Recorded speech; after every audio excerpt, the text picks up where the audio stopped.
the light mantle is very obviously mantling the area. The scarp was very detailed, and so far could not see any structure in the massif at all. But I haven't had any. Didn't have much time to watch it on that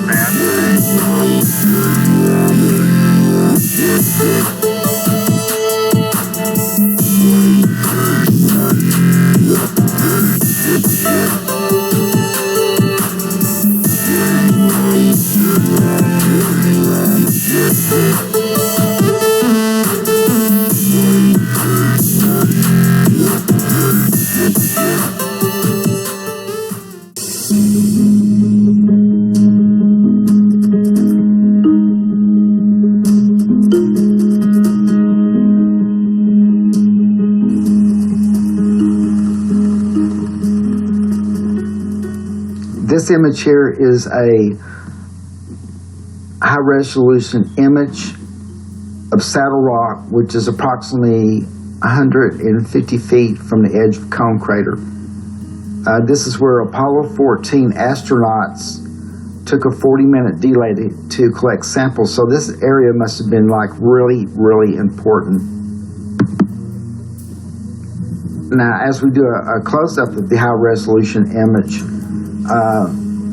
it becomes more visible, but as you notice, the contrast is pretty high on this one, and this also helps cover up the artifacts.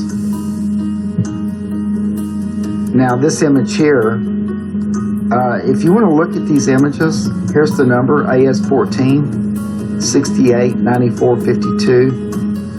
Even with the high-resolution image, you'll be able to see some of the same images, but not as clear, because it took a negative to bring these images out enough to be able to take pictures of them.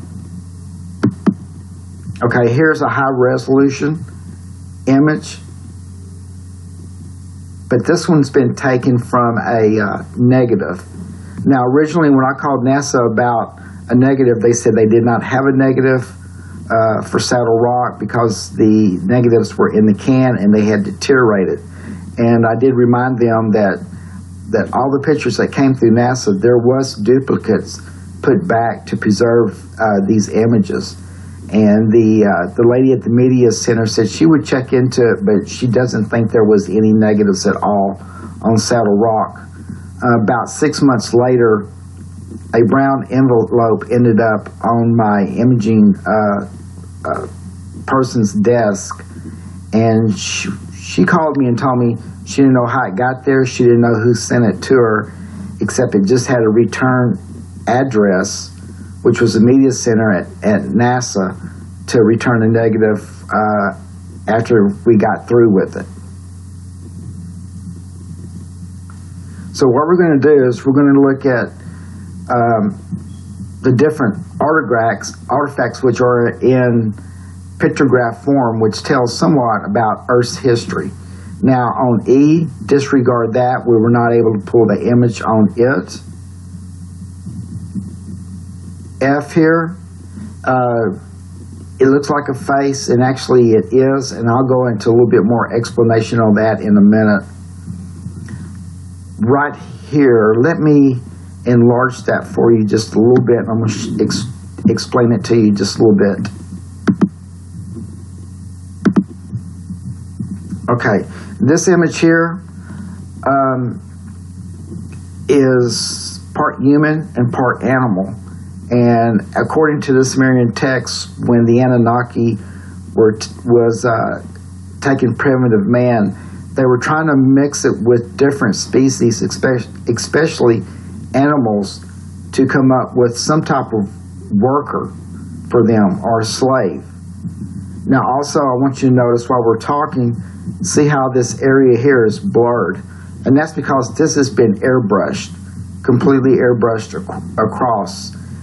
That's the reason it's so speckled looking if you do a really good close-up, and then the picture fragments.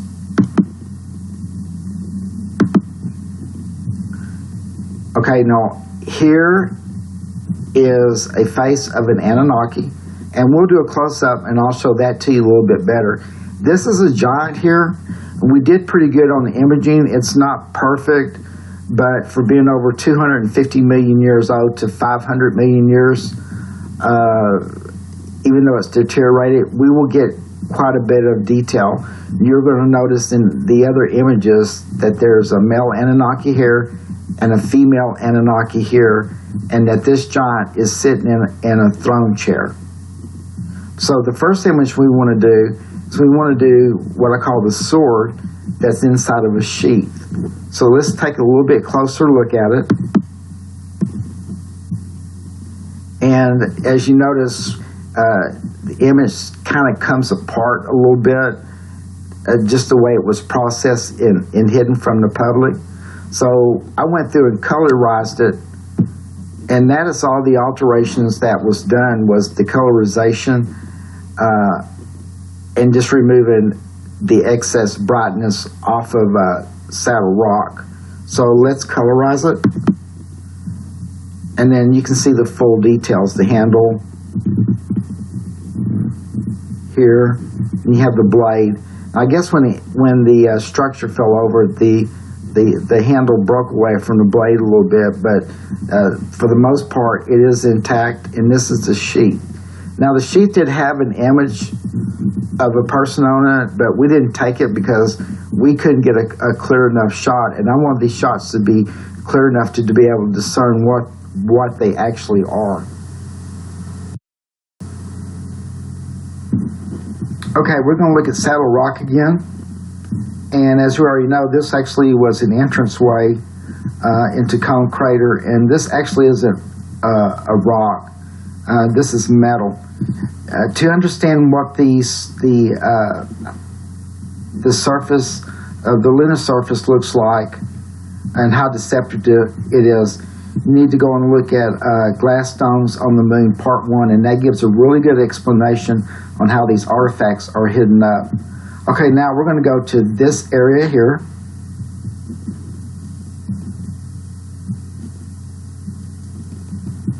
And this is the image that we had a lot of problems with, just for the fact of the amount of airbrushing and the alteration that was done to these images to help them blend into what looks like rocks.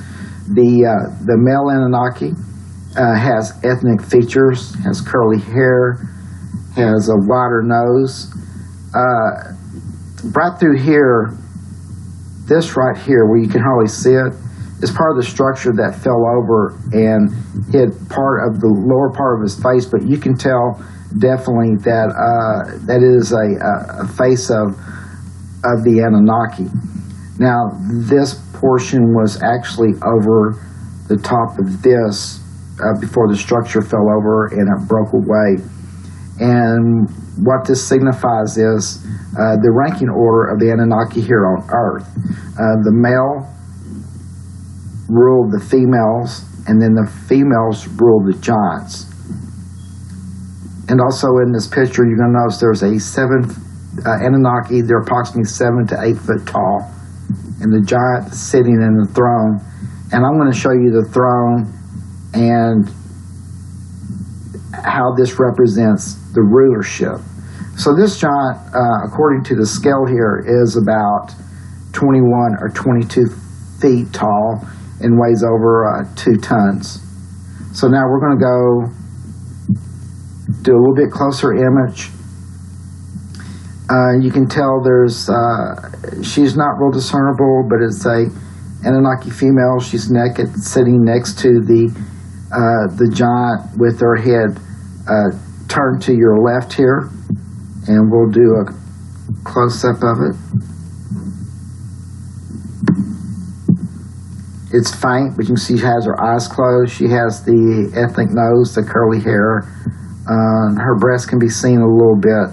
The signification with her head turned to the left, and I don't know if it's approval or disapproval, but to me it looks like that she approves of these giants. Now, as we know, according to the cuneiform text written by the Sumerians, that the male Anunnakis made it with the human females and created these hybrids, and that's how they came about to be.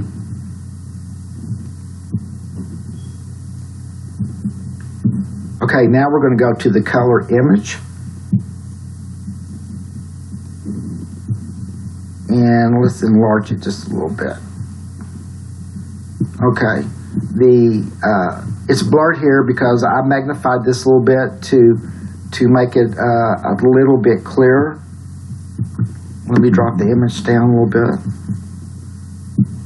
Okay, now you can see her face a little bit clearer. You can see her lips, her ethnic nose, curly hair, her hands up in the air.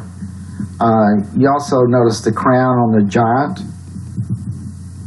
Let's go back to standard take. And you're going to notice in his hand he's holding a scepter. He's got a royalty robe on here. And that is about as clear as we could get this picture, but this picture says a lot. So now we know between 250 million years ago to 500 million years ago that modern humans were here on this planet. So with the Annunaki, and they had already developed the modern humans enough where the male Anunnakis took the female humans and mated with them and created these hybrids. So this timeline goes a lot further back than anybody ever would anticipate, especially for me. I was kind of taken back by this image. Okay, so let's go to the next image.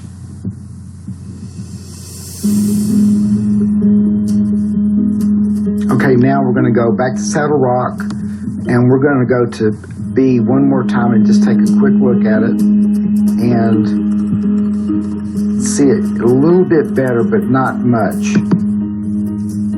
Okay, this is from the negative here, quite blotted out by airbrushing. There's a little bit darker image. Here you can see where the structure had fallen, with water was on it, covered part of his face. And I darkened it where you can see his eyes, large eyes, his ethnic nose, hair, but that's the best we could do on it. Okay, we're going to go to image F.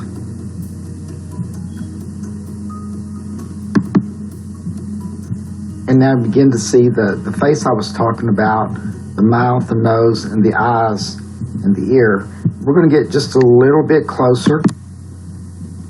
Right here is where the airbrushing, where they completely airbrushed a lot of this stuff out and almost completely airbrushed him out.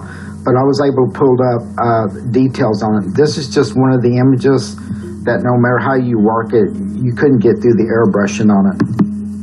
Okay, there's a darker view. There's his collar. You can see his ear and the shape of his head. You can see the squareness of his mouth, which means he was mechanical. His nose, his face is anatomically correct.